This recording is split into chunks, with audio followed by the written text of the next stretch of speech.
शिकारी की कहानी सुनेंगे, तो चलिए शुरू करते हैं। दोपहर की तेज धूप जंगल के घने पेड़ों के बीच से छनकर धरती पर बिखर रही थी।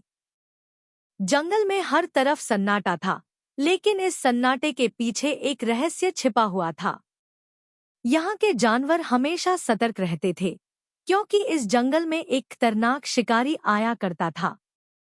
उसका नाम था वीरेंद्र। वीरेंद्र अपनी सटीक निशानेबाजी और चालाकी के लिए दूर दूर तक प्रसिद्ध था।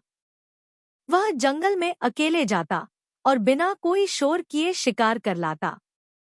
उस दिन वीरेंद्र अपने पुराने दोस्त अर्जुन के साथ जंगल की गहराइयों में निकला था। अर्जुन भी एक अच्छा शिकारी था, लेकिन वीरेंद्र जितना कुशल नहीं था।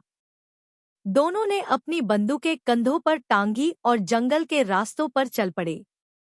वीरेंद्र के चेहरे पर एक शांत आत्मविश्वास था, जबकि अर्जुन थोड़े से चिंतित दिखाई दे रहा था। इस जंगल में जाना आसान नहीं है, वीरेंद्र।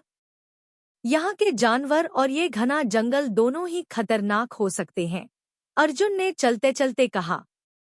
डरने की कोई बात नहीं है, अर्जुन। अगर हम ध्यान से काम करेंगे तो कुछ भी गलत नहीं होगा।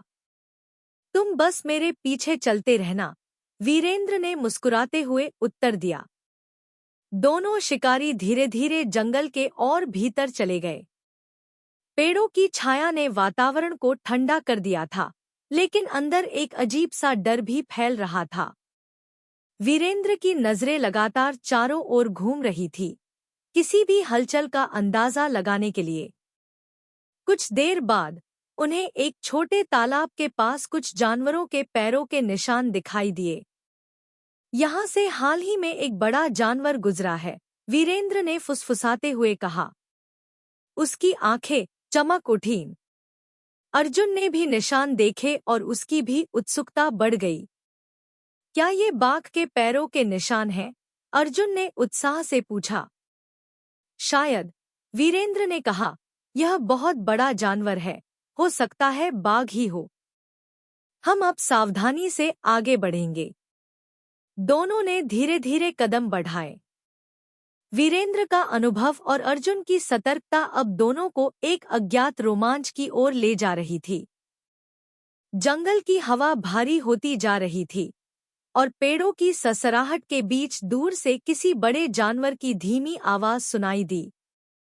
कुछ आगे जाकर उन्होंने देखा कि एक बाघ झाड़ियों के पीछे आराम कर रहा था।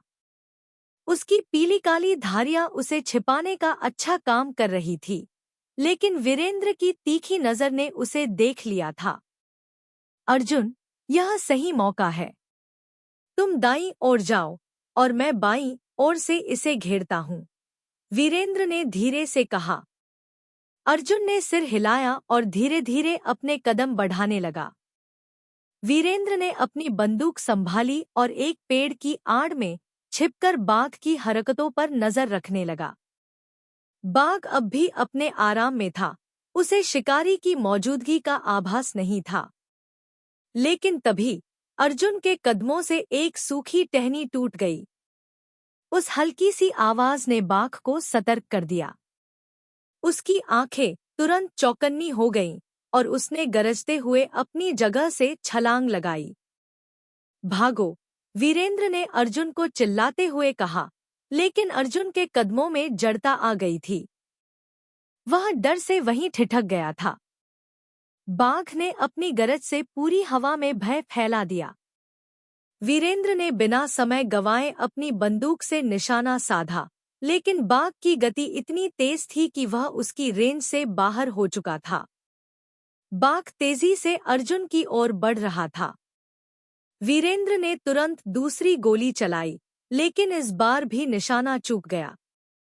अर्जुन अब बाघ के बेहद करीब था और उसकी आंखों में डर साफ झलक रहा था। वीरेंद्र को अपनी सूझबूझ से काम लेना था। उसने तुरंत अपनी बंदूक जमीन पर फेंक दी और पास के एक पेड़ से चढ़ने लगा। ऊपर जाकर उसने अपनी चाकू निकाली और बाघ के सिर पर निशाना साधा। जैसे ही बाघ अर्जुन के ऊपर झपटा, वीरेंद्र ने पेड़ से छलांग लगाकर बाघ के ऊपर चाकू से वार कर दिया। बाघ घायल हो गया और दर्द से गरजते हुए पीछे हट गया। वीरेंद्र ने अर्जुन को खींचकर खड़ा किया और दोनों तेजी से उस जगह से भाग निकले।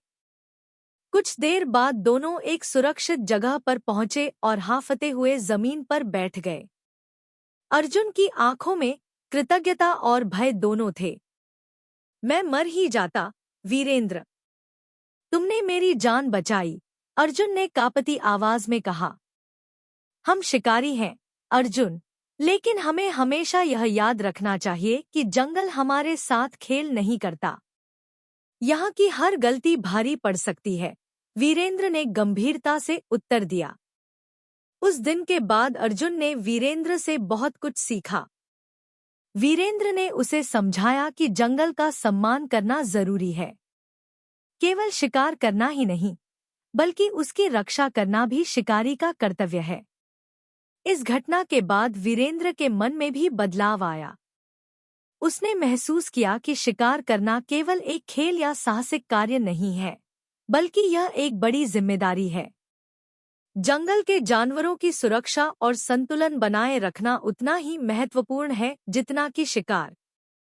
वीरेंद्र ने धीरे धीरे शिकार करना छोड़ दिया और जंगल के संरक्षण की दिशा में काम करने का निश्चय किया। वह अब जंगल की रक्षा करने वालों में से एक बन गया था, जो जंगल के जानवरों की सुरक्षा और प्राकृतिक संतुलन को बनाए रखने के लिए काम कर रहा था। वीरेंद्र की यह कहानी हमें यह सिखाती है कि प्रकृति का सम्मान करना अत्यंत आवश्यक है। शिकार का रोमांच भले ही आकर्षक लगे, लेकिन हमें यह समझना चाहिए कि हर जीव का जीवन महत्वपूर्ण है और प्रकृति के संतुलन को बनाए रखना हमारी जिम्मेदारी है। अगर आपको यह कहानी पसंद आई हो, तो वीडियो को लाइक जरूर करें और अपने दोस्तों के साथ शेयर करें। इसी तरह की और प्रेरणादायक कहानियों के लिए हमारे चैनल को सब्सक्राइब करना न भूलें। आपका साथ और समर्थन हमें और भी बेहतर कंटेंट लाने के लिए प्रेरित करता है। धन्यवाद।